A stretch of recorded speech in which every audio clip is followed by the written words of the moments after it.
Selamat pagi semuanya. Kita bertemu lagi di sesi kedua mata kuliah etika profesi. Semoga teman-teman mahasiswa masih semangat dan dalam keadaan yang sehat walafiat ya. Baik, untuk materi kali ini adalah etika bisnis dan etika profesi ya. Tujuannya setelah mempelajari modul ini, mahasiswa diharapkan bisa mengerti, memahami mengenai etika profesi dan etika bisnis.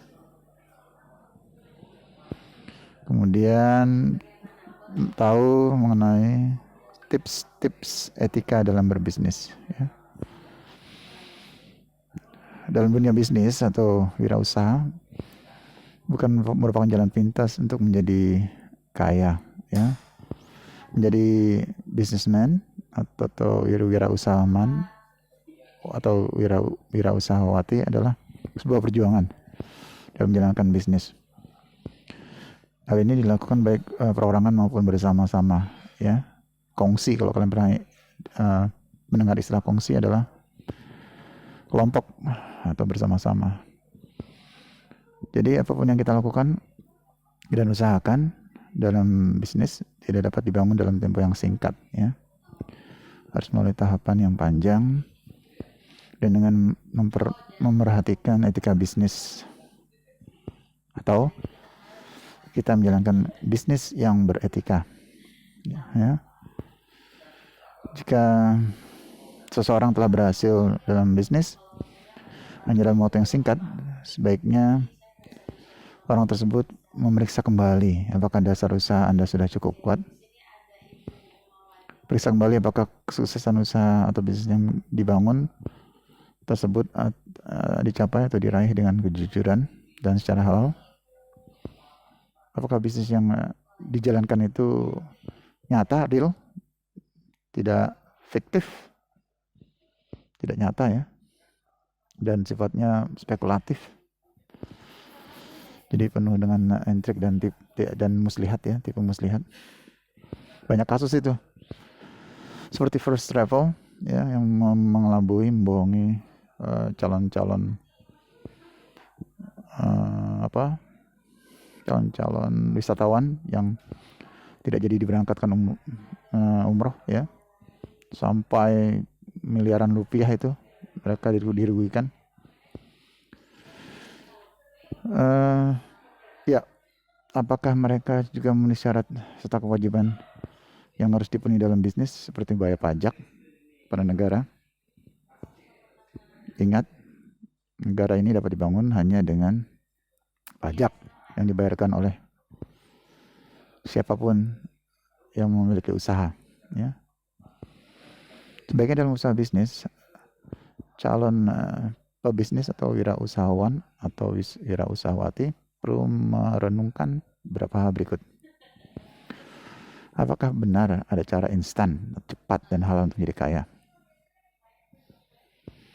Apa yang dilakukan orang agar menjadi kaya dan sukses dalam berbisnis? Apakah dengan menjadi kaya, apakah dengan menjadi kaya Anda menjadi wirausahawan atau wirausahawati?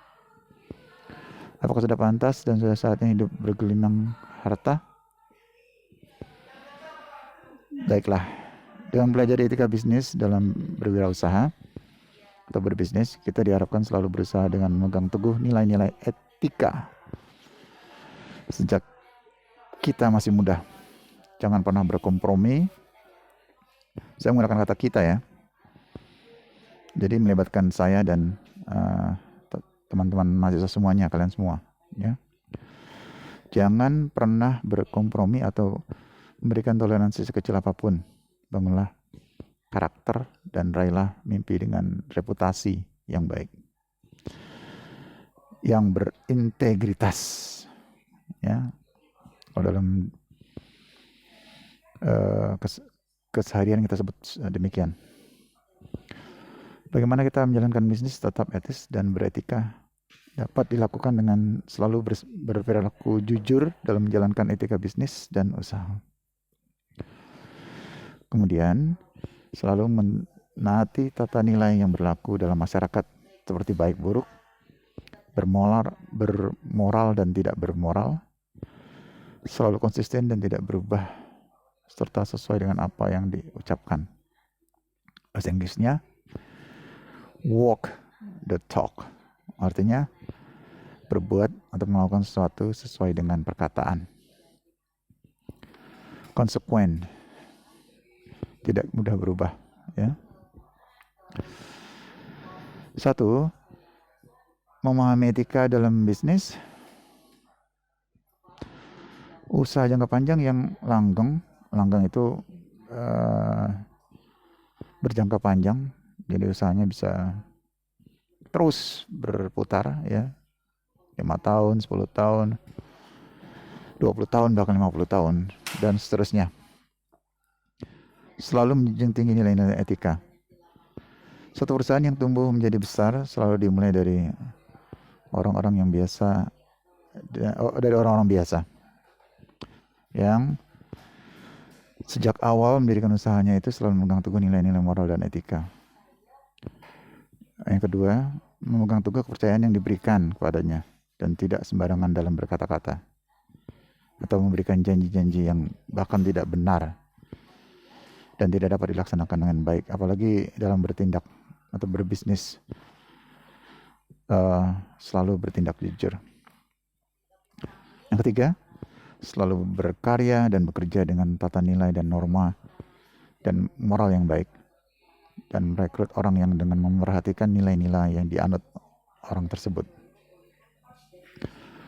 Jadi dalam perekrutan orang, ya juga harus memerhatikan nilai-nilai yang dianut orang tersebut.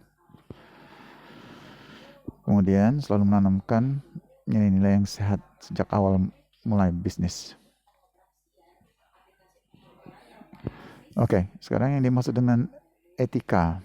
Etika adalah suatu pedoman untuk memperoleh hidup yang bernilai atau bermartabat. Etika memberikan petunjuk tindakan-tindakan apa yang benar dan apa yang salah. Ya, ulangi. Yang hidup bernilai dan bermartabat, kemudian tindakan benar dan salah. Dan berikutnya adalah, ini menurut The World Book Encyclopedia 2008. Etika merupakan selalu mengajukan pertanyaan-pertanyaan kepada diri sendiri. Apakah ini benar? Apakah salah? Ya. Dengan memakai reasoning. Reasoning itu adalah penalaran, logika. Ya. Bukan menurut kepercayaan diri sendiri atau bahkan tradisi, tapi harus menggunakan logika atau reasoning, ilmu pengetahuan yang berlaku. Oleh karena itu, selalu ada reason atau alasan mengapa kita harus memegang teguh etika, tidak terpengaruh oleh kepercayaan dan tradisi. Perhatikan pertanyaan berikut ini. Menurut Maxwell 1982, yang sebelah kuning ini adalah apa yang saya katakan, itu konsekuen, ya. Hendaklah datang ke kantor tepat waktu. Saya melakukan dengan tiba atau datang tepat waktu. Mereka juga, kalau kita memberikan contoh, pasti mereka datang tepat waktu. Ya. Saya berkata, selalu bersikaplah positif. Tindakan saya melakukan sikap positif. Dengan contoh tersebut, mereka yang melihat pasti akan berperilaku positif juga. Ya. Kalau kita memberikan pelayanan kepada konsumen, utamakan pelanggan atau konsumen. Saya mendahulukan konsumen, ya, pada kenyataannya. Kemudian mereka pasti akan mengutamakan konsumen, mengikuti. Yang terakhir adalah hal yang perlu diperhatikan dalam praktek etika bisnis. 1. pengendalian bisnis. 2. Pengembangan tanggung jawab sosial. 3. Mempertahankan jati diri. 4. Menciptakan persaingan yang sehat. 5. Menerapkan konsep pembangunan berkelanjutan yang berkesinambungan terus-menerus, ya, berkelanjutan, tidak berhenti 1-2 tahun. Yang terakhir, mampu menyatakan kebenaran serta menghindari sikap 4K. Koneksi, ya, harus ada hubungan begitu. Kalau mau bekerja harus ada hubungan dengan orang dalam, tidak kolusi apalagi ya, kerjasama dengan orang dalam. Korupsi, mengambil yang bukan haknya. Dan komisi, ya, menerima komisi. Kita harus berintegritas tinggi, ya, menghindari 4K tersebut. Baik, sekarang akan saya bahas mengenai pengendalian diri, ya.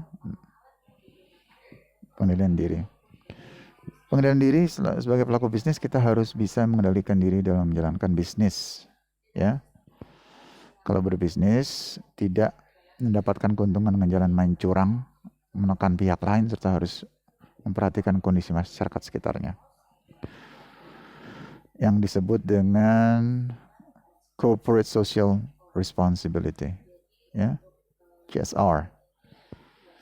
Jadi selalu memperhatikan dan membantu kondisi masyarakat sekitarnya, tidak egois, ya. Hal ini adalah etika bisnis yang etis.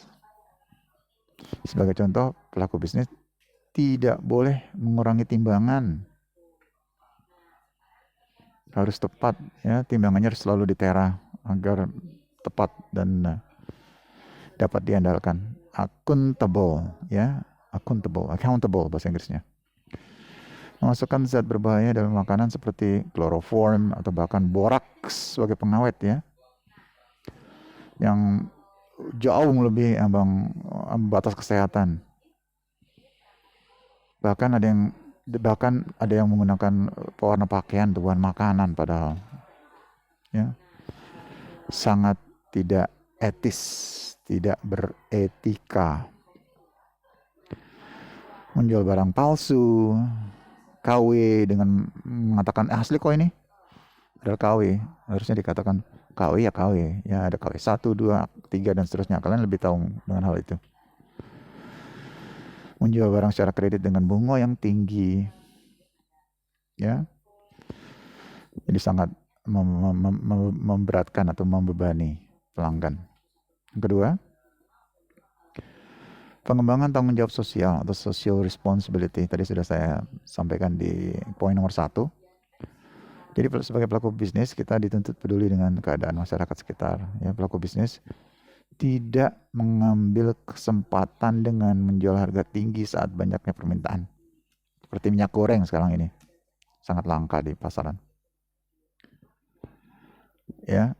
Jadi short, kekurangan, karena permintaan demand banyak sekali, sedangkan barang yang tersedia atau supply sangat kurang di pasaran. Sudah dilakukan berbagai cara, tapi masih belum bisa teratasi dengan baik di beberapa daerah, menjadi langka minyak goreng.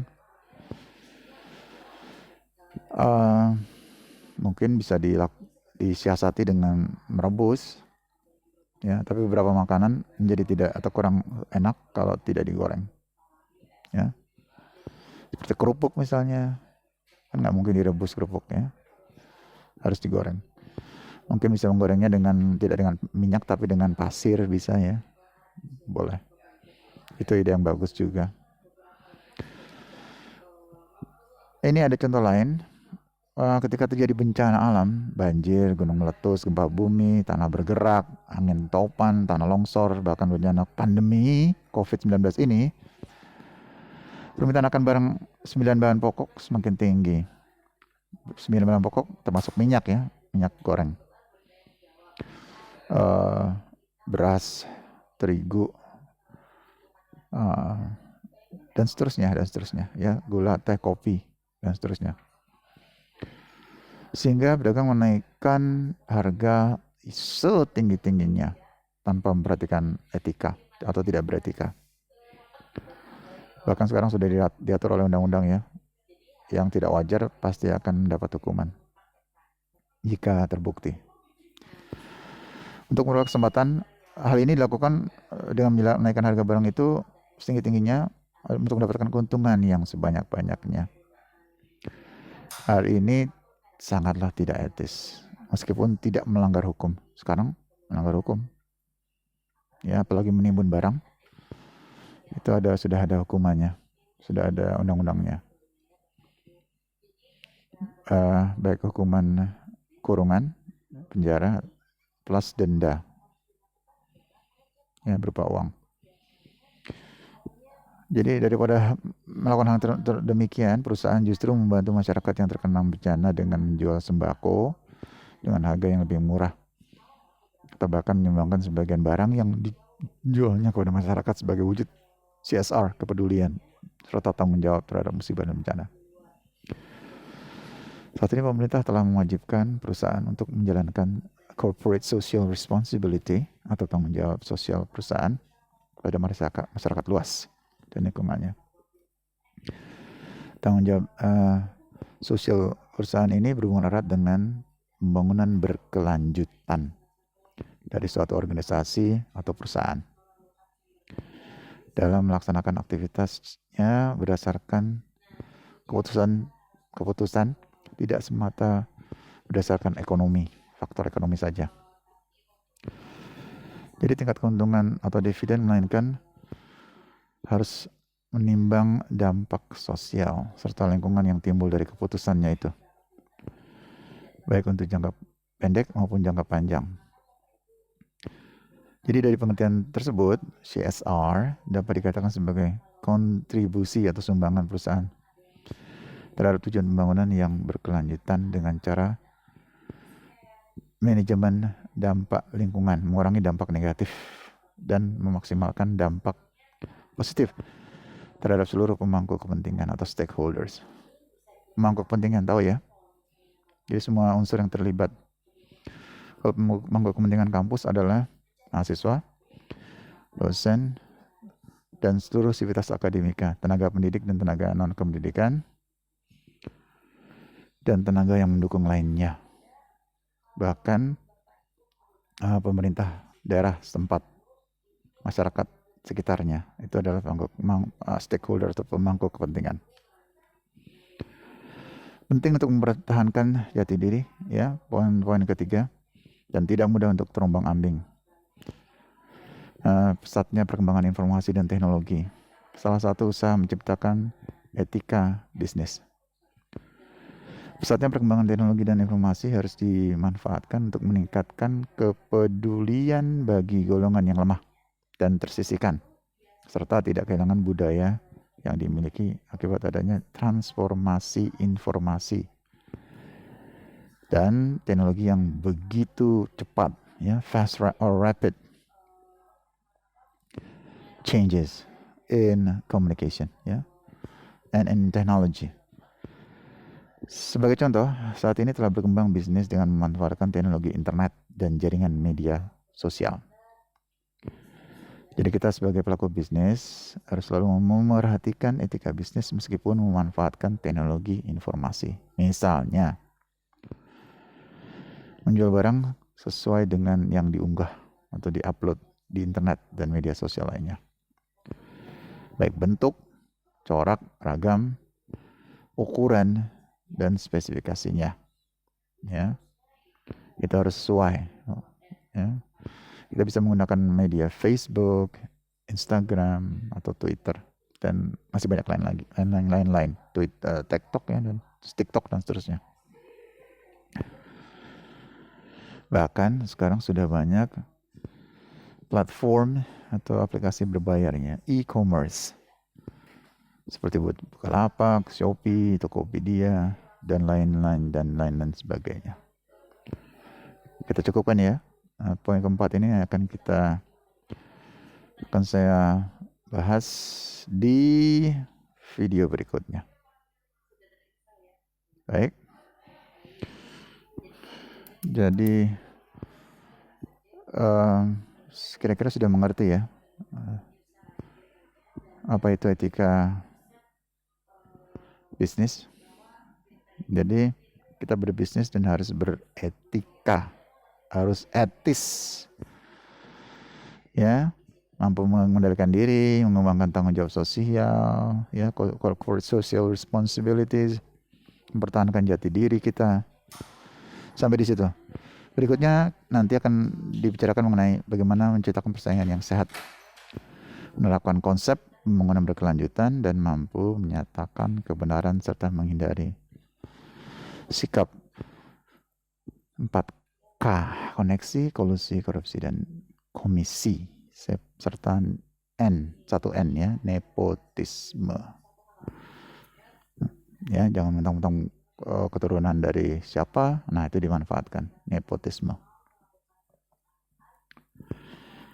Baik, selamat belajar dari rumah ya, diulangi lagi kembali ini materinya, dibaca sendiri dan diresapi. Jika ada pertanyaan dapat diajukan di pertemuan ketiga ya.